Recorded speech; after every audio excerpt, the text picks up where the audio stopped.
Meta AI in WhatsApp, Instagram, Google, jeder Chat mit ChatGPT und selbst eBay. Alle kündigen an, dass eure Daten für das Training von KI-Systemen genutzt werden sollen. Das kann vor allem bei Chatverläufen in WhatsApp ziemlich schnell sehr gefährlich klingen. Aber warum fragen die eigentlich jetzt gerade danach und was sind die eigentlichen Gefahren für euch? Speziell Meta ist ein ziemlich spannender Fall, denn die wollten vor ziemlich genau einem Jahr schon einmal Nutzerdaten für KI-Training verwenden. Das hatte aber damals die EU nicht erlaubt, weswegen es aufgeschoben wurde. Aufgeschoben, um jetzt wieder Thema zu sein. Das Argument, das ich buchstäblich von der Website geklaut habe, ist, dass Google und OpenAI das ja auch machen. Meta hat aber mit WhatsApp noch einmal einen ganz anderen vertraulichen Standard einzuhalten. Immerhin schreibt nicht die halbe Welt über ChatGPT mit ihren Angehörigen. Allerdings nutzt Meta schon eine ganze Weile Nutzerdaten fürs KI-Training, nur eben halt nicht die aus der EU. Und eBay spricht ganz explizit davon, dass sie Nutzerdaten fürs Training nutzen wollen und Nutzer nur aus dem europäischen Wirtschaftsraum können widersprechen. Alle anderen werden halt dazu gezwungen. Auch hier ist das irgendwie als völlig normal angesehen. Warum? Naja, relativ simpel. Die DSGVO bzw. die europäische Variante davon verbietet das Nutzen von Daten erstmal grundsätzlich. Eine Firma muss sich dann dafür rechtfertigen, warum sie was mit welchen Daten macht. Ein pauschales Ich will halt KI machen, das reicht da einfach halt nicht.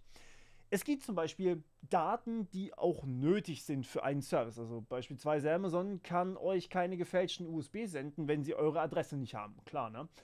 Aber sowas wie Marketing-Cookies, die braucht es auf einer Seite, selbst mit Werbung, nicht unbedingt. Das heißt, die Werbung wird euch dann halt angezeigt, aber die Tracking-Cookies, die gibt es einfach nicht. Wenn ihr widersprecht natürlich. Die sind also optional und Firmen brauchen eure explizite Zustimmung dafür, um die verwenden zu dürfen. Pauschales Datensammeln, das geht nicht für irgendwelche Zwecke. Das ist einfach grundsätzlich verboten. Und siehe da, das legitime Interesse, das Meta vor einem Jahr noch zitiert hat, ist jetzt ein anderes Interesse geworden.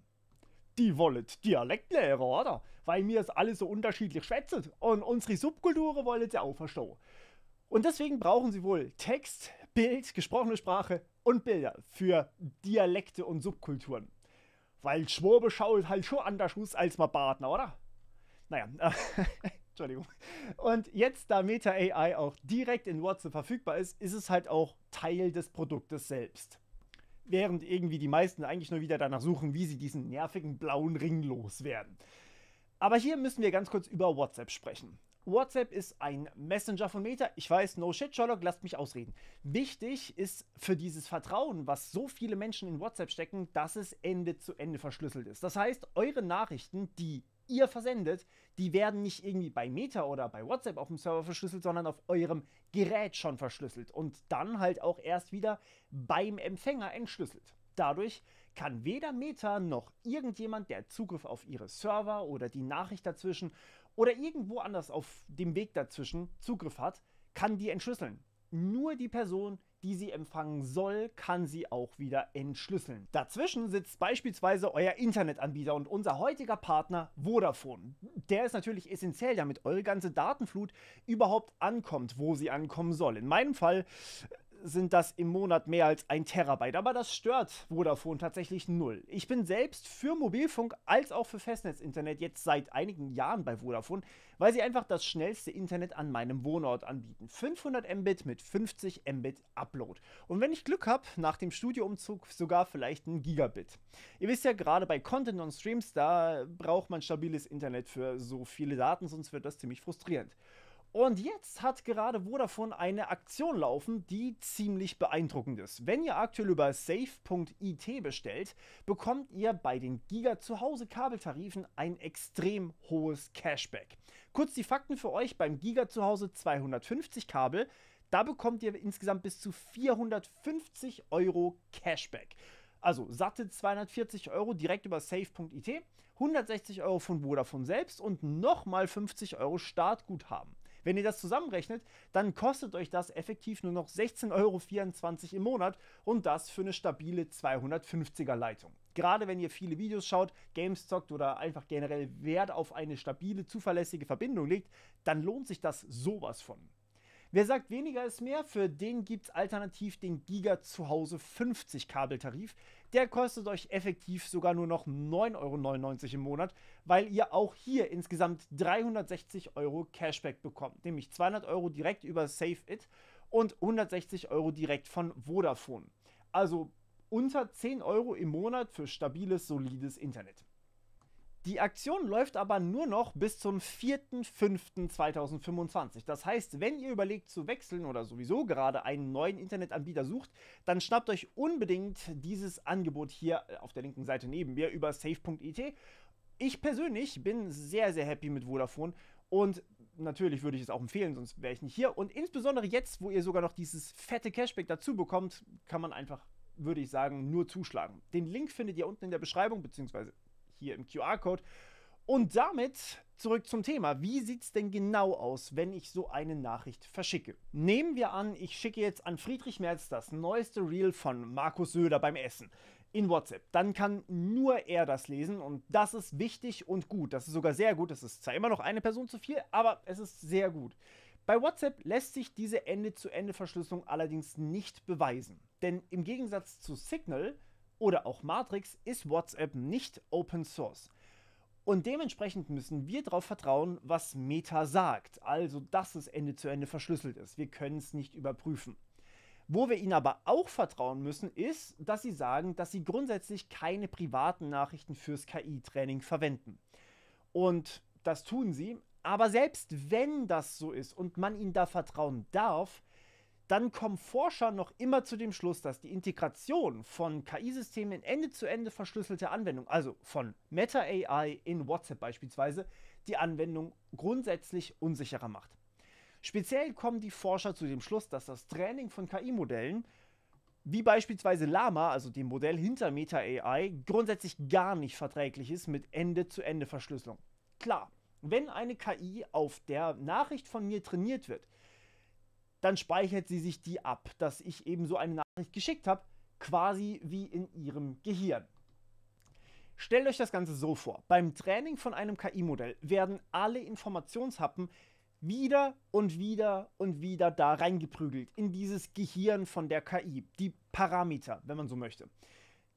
Das wieder und wieder bedeutet, die KI liest sich das nicht einmal durch, sie liest es sich nicht zweimal durch, sie liest es sich ungefähr 30 bis 300 Mal durch. Dieselbe Nachricht.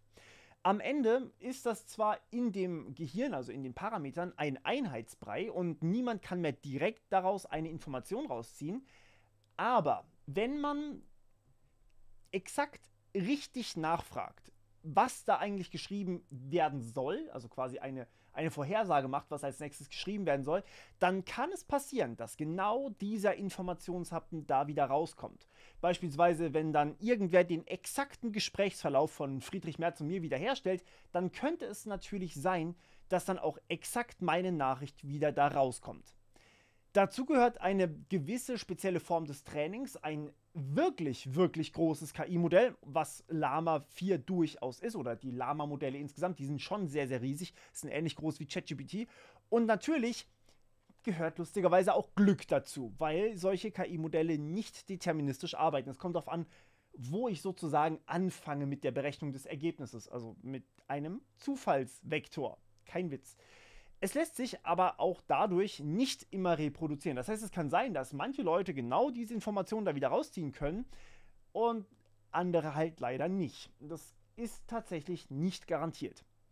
Samsung hatte tatsächlich aus genau diesem Grund seinen Mitarbeitern verboten, ChatGPT im Unternehmen zu benutzen. Also aus Angst, dass irgendwelche normalen Nutzer von ChatGPT den Code von Samsung, der ja sehr vertraulich ist, aus dem KI-Modell wieder extrahieren konnten. Es gab dann riesen Aufschrei bei Samsung und dann gab es wirklich ein Memo, was da gesagt hat, hey, ihr dürft das nicht nehmen. Und tatsächlich, einige Forscher konnten auch genau das beweisen. Sie konnten Trainingsdaten aus dem Produktivsystem von ChatGPT wieder raus extrahieren. Das heißt, sie konnten wirklich einzelne Informationshappen, die reintrainiert wurden, wieder herausholen. Deswegen gibt es auch bei ChatGPT mittlerweile die Enterprise-Version, wo dann garantiert wird, dass die Daten nicht ins KI-Training einfließen. Jetzt ist das allerdings bei der Studie so gewesen, dass grundsätzlich gesagt wurde, bei neueren Modellen, also alles ab GPT-4, was ja eigentlich schon fairerweise relativ alt ist, alles ab GPT-4 wurde schwierig mit dem Extrahieren von Daten. Da ging das oft nur, wenn das Modell das explizit erlaubt hat. Das heißt, wir haben hier oftmals bei den neueren Modellen eine Art Check vorne dran. Versucht der Nutzer gerade Informationen herauszuholen, die ich eigentlich so nicht herausgeben darf. Das ist ähnlich wie mit den Bildern. Die werden euch selten exakt diese Gesichter wieder reproduzieren. Die haben so eine Art Filter drauf, dass sie eben nicht exakt die Gesichter oder auch die Textdaten reproduzieren können, die sie bekommen haben. Und das bedeutet, genau diese Sachen, die wir gerade als Zensur bei ChatGPT, bei Gemini und so weiter und so fort erleben und was uns da sauer aufstößt, genau das schützt davor, dass einzelne ganz konkrete Datenpunkte wieder rausgezogen werden. Was bei ChatGPT fairerweise sehr, sehr wichtig ist, denn da sind ja so viele Datenpunkte von so vielen Menschen, die mit ChatGPT interagiert haben, reingeflossen. Eine Vermutung meinerseits ist übrigens auch, dass genau aus diesem Grund OpenAI keine offenen, frei verfügbaren, downloadbaren Modelle mehr veröffentlicht. Denn klar, wenn ChatGPT potenziell gefährliche Anfragen rausfiltert, dann geht genau dieser Mechanismus nicht mehr bei den herunterladbaren Modellen. Die sind ja dann auf meinem PC, die kann ich beliebig hin und her jonglieren, wie ich das möchte und auch verändern, wie ich das möchte. Und ich kann sie dazu bringen, dass sie ihre Filter umgehen. Und das ist schon regelmäßig passiert. Das geht natürlich nicht, wenn das Modell nicht auf meinem PC läuft, das geht nur, wenn es auf meinem PC läuft. Und ChatGPT läuft ja nur bei OpenAI auf den Servern, das heißt, da kann man den Filter nicht so leicht umgehen. Aber sie nutzen für das Training auch wahnsinnig viele Daten, nämlich die Daten aller Gratis-Nutzer und selbst die von den Bezahlnutzern, nur die von den Enterprise-Benutzern, die werden wiederum nicht verwendet für das KI-Training von ChatGPT. Und ChatGPT zählt mittlerweile zu den Top 8 aller Websites weltweit. Dementsprechend viele Daten haben sie natürlich auch. Und ja, ich weiß, ChatGPT hat angekündigt, sie wollen demnächst wieder ein offenes, gratis Modell rausbringen. Ich glaube, dass dann genau diese Daten von Benutzern nicht mehr enthalten sein werden. Und hier kommen wir wieder zurück zu Meta und damit zu Meta AI und WhatsApp. Denn bei Meta ist genau dieser Punkt anders. Deren Llama-Modelle sind eigene und gleichzeitig komplett offene Modelle, die man wie beispielsweise auch DeepSeek einfach herunterladen kann. Was an sich was Gutes ist, versteht mich nicht falsch.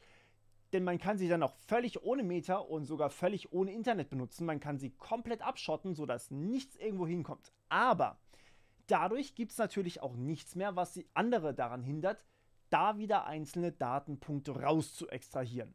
Das sind wirklich die rohen KI-Modelle, die man sich darunter laden kann. Natürlich sind da Trainingsdaten, zumindest versuchen sie abzuschirmen und dass man nicht so leicht was rausziehen kann, aber es gibt immer wieder sogenannte Uncensored Modelle, die genau diese Filter dann einfach umgehen. Also, wir halten fest, KI-Training auf Chatverläufen oder generell sensiblen Daten, das ist grundsätzlich nicht machbar, wenn man diese Chats irgendwie schützen möchte. Aber Meta hat uns ja gesagt, dass sie das tun, oder nicht? Naja, jein. Erstmal müssen wir natürlich Meta komplett vertrauen, dass sie das tun. Also wir haben ja keine Kontrolle, wie Meta auf irgendwelche Chats zugreift. Das wissen wir einfach nicht. An vielen Stellen ist allerdings immer wieder die Rede von privaten Posts und Nachrichten an, ich zitiere, Friends and Family, dass die nicht in das Training einbezogen werden. Es gibt aber durchaus auch Business-Accounts bei WhatsApp. Müsst ihr mal drauf achten, gerade unter Selbstständigen ist das eher mal häufiger als selten. Die haben oftmals gar keine privaten Accounts mehr, sondern nutzen einfach ihre privaten Accounts auch geschäftlich und sind dann halt ein Unternehmenskonto. Da hat man eben einfach andere Funktionalitäten. Und auch wenn ihr mit denen schreibt, ist es wahrscheinlich, wir wissen es nicht 100%, wie gesagt, ist es wahrscheinlich, dass WhatsApp eure Daten zum Training nutzen darf. Außerdem fällt euch vielleicht noch was auf. Hier ist zum Beispiel die Rede, die ganze Zeit zumindest, von den Inhalten, dass die Inhalte nicht fürs KI-Training verwendet werden. Metadaten, also wann ihr mit wem wie viel schreibt, die Häufigkeit eurer Nachrichten, wann ihr schreibt und so weiter, davon steht hier rein gar nichts. Auch die können also der KI technisch gesehen gegeben werden. WhatsApp verschlüsselt zwar deine Nachrichten, aber halt nicht dein Verhalten.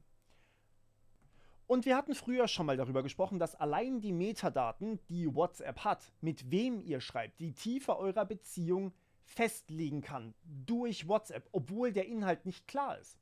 Es entsteht eine Art sozialer Graph, der ziemlich genaue Informationen über eure Ansichten gibt, da wir uns einfach sozial gesehen immer mit den Menschen umgeben, die uns halt ähnlich sind. Ganz konkret, ihr seid ein Nerd und Gamer und hört gerne Metal. Herzlichen Glückwunsch, eure engsten Freunde sind vermutlich ähnlich drauf, zumindest zu einem gewissen Anteil.